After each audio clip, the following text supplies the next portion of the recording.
Dans Spring 22, les landing pages voient également un certain nombre d'évolutions. Par exemple, ce nouveau champ ici, URL de redirection d'annulation de la publication, va nous permettre de préciser où est-ce qu'on envoie les utilisateurs lorsque l'on décide lorsqu'ils accèdent à une page qui n'est plus publiée.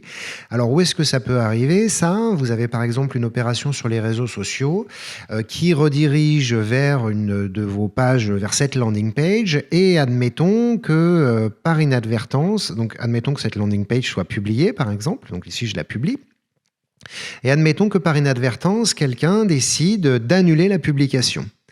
Donc là, par défaut, ce qui va se passer, si vous annulez la publication, elle ne sera plus disponible, elle ne sera plus en ligne, et l'utilisateur qui cliquerait sur votre publicité, dans mon exemple, serait redirigé vers le paramètre par défaut qui s'appelle site web dans vos paramètres par dot, ici go.bamsou.com.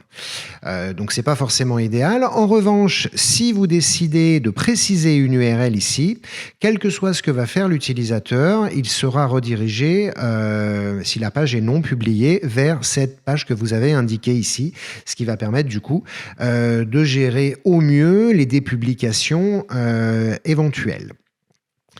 Autre élément qu'il convient de remarquer, c'est l'onglet paramètres ici, qui doit apparaître de manière automatique normalement, et qui va vous permettre de gérer ici du code qui va être rajouté en en-tête ou en footer, en pied de page.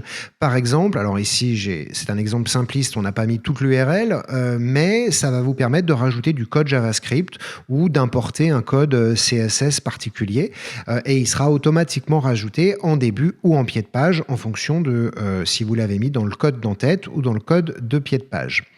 Sur le générateur lui-même, quelque chose d'extrêmement important, c'est la possibilité de styliser les formulaires eux-mêmes. Donc si ici je rajoute un formulaire par dot, par exemple, dans cette partie de l'écran, ici je vais utiliser le même formulaire que celui que j'ai utilisé pour montrer qu'on pouvait utiliser les emails content à l'intérieur des actions de réalisation des formulaires par exemple.